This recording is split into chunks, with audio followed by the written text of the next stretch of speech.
But before we get into that, a couple orders of business. Now, you guys might have noticed something. You guys might have noticed something on the start of the stream.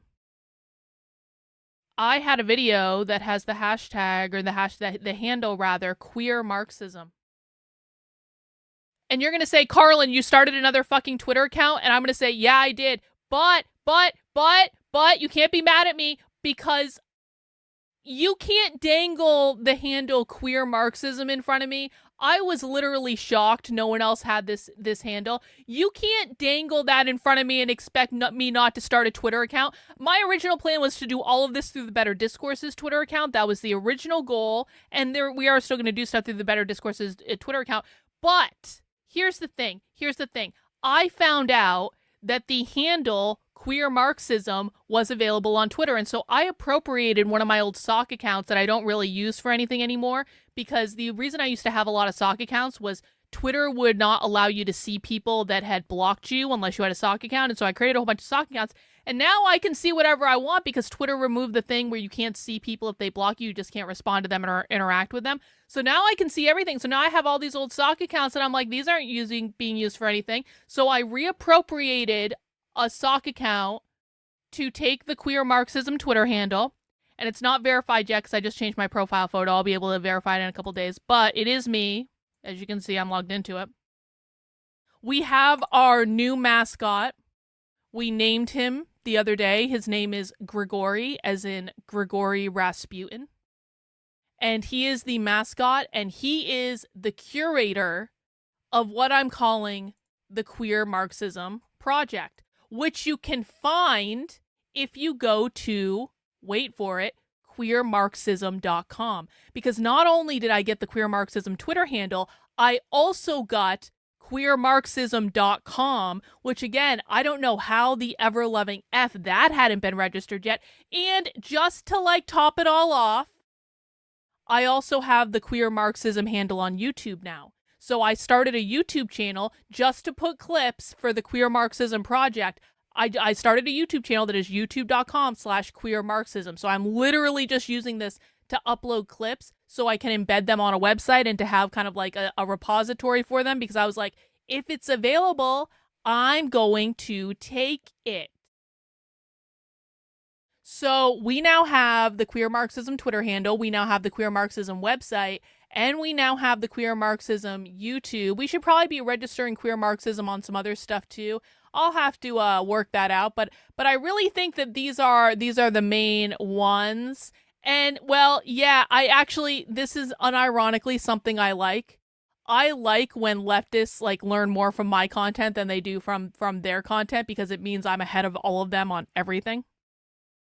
And there's stuff that's being worked on behind the scenes on queermarxism.com that you guys don't know about yet and you guys can't see yet because it's not linked to the homepage. Right now, the only thing that exists on the homepage is literally an email sign up and some links, and that's it. But I am building something for this, because what I want to do is I am working on several books, as you guys know. One of the books that I'm working on right now is called Be Gay, Do Crime, the true story of the Mary Nardini Gang. You can find advanced chapters of that book over on the Red Menace Collective Substack. That is redmenacecollective.substack.com. But one of the things I wanted to do for that book, and also for a book that is literally called Queer Marxism that will, fingers crossed, come out in June, I wanted to build a companion website for them where people can go on and actually read the primary source documentation that I'm discussing in that book. They can view the pictures that I'm discussing in that book. They can find all the zines, all of the primary source evidence. So I had always wanted to build a companion website for this anyway, because obviously I can't put all the primary source evidence in the book, but I can link them to a place where they can go and actually just see this stuff for themselves. And what I'm doing is I'm creating kind of a museum of queer Marxism, a haunted house of queer Marxism, as it were, which is actually unironically a very queer thing to do. I'm just having fun with the branding of it. I'm creating something that's actually very basic. It's a repository of information to help people find stuff and look at stuff, because I don't believe you should ever have to take my word for anything. I believe that you should be able to go online and look at everything yourself and decide what you think about it. So I'm basically creating a very basic website to do that. I'm just zhuzhing it up with a little flair, and I'm really excited about it, and I'm having fun with it. And side note, Can I tell you guys, I was up until 4 a.m. last night using AI to debug this website. This is actually great because I know enough about building websites to be dangerous. I've been building websites since I was 15, but it's never one of like my primary things that I've done. So I'm not as good at it as some people, but I was having this massive problem on the part of the website you guys can't see yet last night. And I literally used AI to debug it. I said, AI, I'm trying to do this thing on WordPress and I have this specific theme installed on WordPress and I can't do this thing. And can you write me some code to make it do this thing? And it took a little bit of doing, but AI actually managed to like write the code to help me debug the very specific problem that I had. And I was like, oh shit, AI really can do everything. I was more of a tripod girl at first.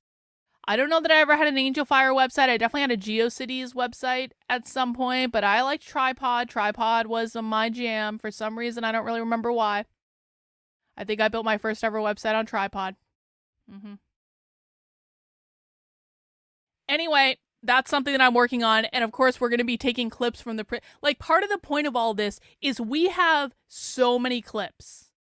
And you know, I've been thinking for a long time about like, what is the best way to organize all of the information that we have? Is there a way? And this is part of where the Unwoke Wiki started out as a project, and the Unwoke Wiki hasn't died yet. It's just taking a nap. The Unwoke Wiki is just taking a nap. It's not died yet. But like, this was the original thought behind the Unwoke Wiki. I was like, we have all this metric ton of information, and we don't have any place to send people where they can see it in one place, because when you have this much information, it's actually really difficult to organize. See, I should have gone to librarian school. This is what they teach you in librarian school. I'm having to learn librarian school on the fly, okay? And so what I've decided is I have several projects in mind. And this is just one of a couple different things that I think I want to build that are basically like warehouses for information. But what I've kind of come to learn is that we need to get focused in the way that we're presenting this stuff, which is difficult when you have so much of it and the breadth of it is so big. And so I think the idea of focusing in an entire initiative on, if you want the queer stuff, if you want the stuff related to this militant gender ideology that wants to abolish gender in the nuclear family and all that stuff, that's here. If you want this other stuff, that's over here. And to try to like segment this out a little bit, because that at least allows us some focus. And obviously like the queer stuff is kind of unique on the far left in that it is really extreme and really dystopian. And it's sometimes harder to present that among other material. Anyway, this is a very long-winded way of saying there is a method to my madness. And I know sometimes it takes me longer to solidify these ideas and these concepts than people would like. Like, believe me, there's no one that would like me to be moving faster than me. But I think that I feel very strongly that this is the right direction. And I feel very strongly that I've been saying for a minute, I think queer activism is making a comeback. After October 7th, we really saw the left die down in terms of queer activism, because basically all the energy got sucked out of everything else and put into Palestine. And we're going to be talking about what happened about Trump Tower today in a second. But all the energy got sucked out of everything else to put into Free Palestine. And now with Trump back in office, they're kind of going back to their greatest hits. And we are already starting to see an uptick and a resurgence in queer activism. And so I think the timing of this is actually really important. And the timing of this is what I think is actually going to make this successful. So I don't think it's an exaggeration to say that we can create the libs of TikTok of queer Marxism.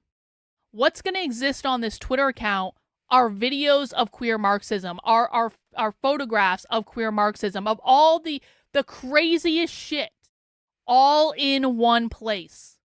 And I don't care if people follow it because they just think it's crazy. I don't care if people interact with it, they just think it's crazy, because all of it's going to have nuanced commentary around it that we can control, that the conservative mouthpieces are not going to take away from us.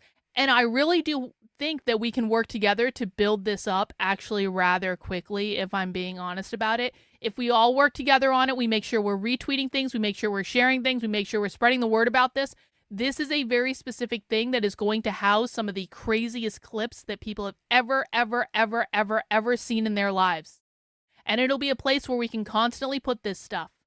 And we have the opportunity to build a really cool resource, and I'm already working on books for it as well, so that we can get all this stuff out into the public and people can actually just go and have a places where they can go, where they can learn and see for themselves, okay?